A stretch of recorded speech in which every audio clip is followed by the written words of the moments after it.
Depois de entender os antecedentes da Primeira Guerra Mundial, agora a gente vai ver como esse conflito de fato aconteceu e como ele terminou. A Europa, naquela época, era um verdadeiro barril de pólvora, sabe? Completamente dividida por um sistema bem complexo de alianças. Bastou um único evento para acender o pavio e começar uma reação em cadeia simplesmente devastadora. E o início da guerra não foi nem um pouco gradual.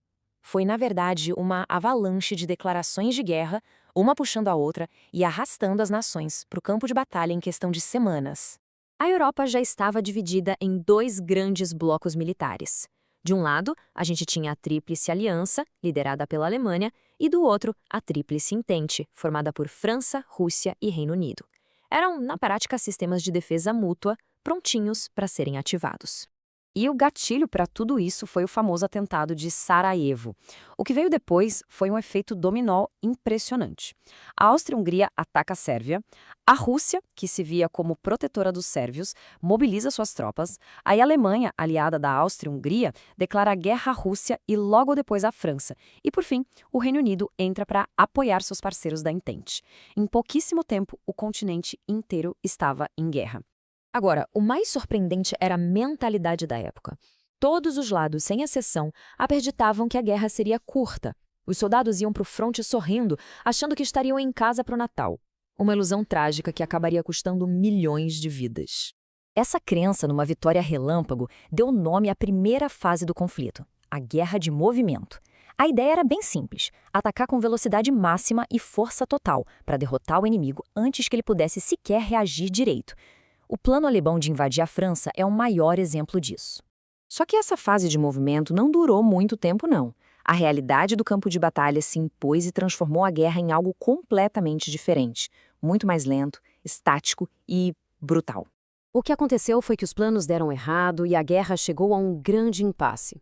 Os exércitos se mostraram muito equilibrados em força e os avanços rápidos simplesmente pararam.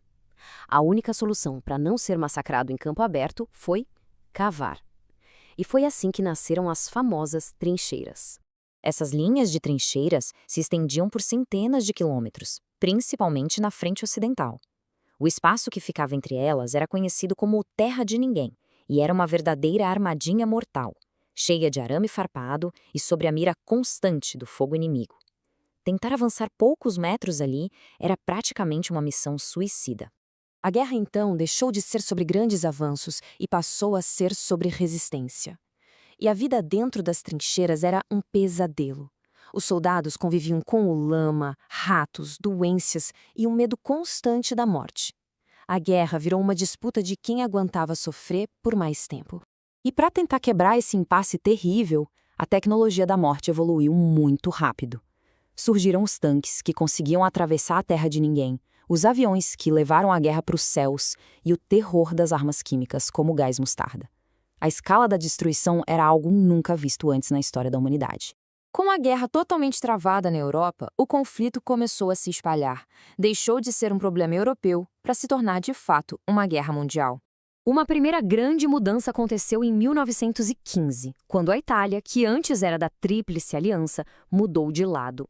Mas a virada de chave definitiva mesmo veio em 1917, com dois eventos que mudaram completamente o jogo. Bom, o primeiro ponto foi a saída da Rússia, que estava no meio de uma revolução interna que derrubou seu governo. Isso foi um alívio gigante para a Alemanha. Só que, no mesmo ano, os Estados Unidos entraram no conflito. O estopim foi a tática alemã de guerra submarina sem restrições, que afundou navios com cidadãos americanos, como no famoso caso do Lusitânia. Com a entrada da potência industrial dos Estados Unidos e também com a participação de tropas que vieram das colônias da África e da Ásia, o equilíbrio de poder pendeu de vez para o lado da Entente. A guerra tinha ganhado uma nova e decisiva dimensão global. Agora, vamos ver como esse conflito gigantesco finalmente chegou ao fim, porque depois de anos de uma luta extremamente sangrenta, o esgotamento era total em todos os lados. Para a Alemanha, a situação já estava insustentável. A chegada das tropas americanas deu um gás novo para a Entente e representou um golpe final no campo de batalha. E internamente o país estava quebrado, a população passava fome e a insatisfação política só crescia. Diante do colapso militar e da pressão interna, o novo governo alemão não teve outra escolha. Em novembro de 1918, a Alemanha assinou o armistício, que era um acordo para parar todos os combates. A guerra finalmente tinha acabado. A notícia do armistício gerou uma onda de comemoração e alívio no mundo todo. As pessoas foram para as ruas celebrar o fim de um pesadelo que durou 4 longos anos e que mudou o planeta para sempre. Mas olha, acabar com a luta armada era só o primeiro passo. Construir uma paz duradoura seria um desafio ainda mais complexo e, como a gente vai ver, cheio de armadilhas.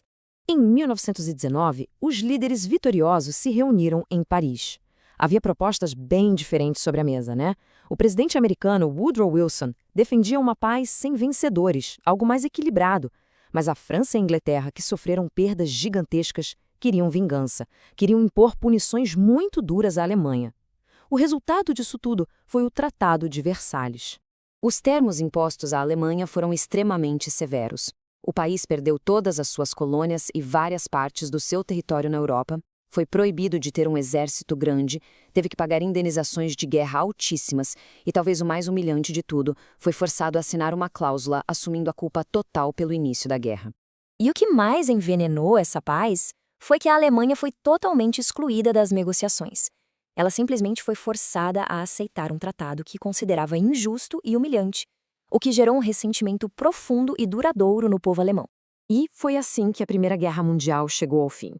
Tentativas de garantir a paz no futuro, como a criação da Liga das Nações, se mostraram frágeis demais. No fim, o Tratado de Versalhes, em vez de curar as feridas da Europa, acabou criando novas tensões. A guerra acabou, mas a paz não resolveu os problemas. As tensões continuaram, e isso ajuda a explicar o surgimento da Segunda Guerra Mundial.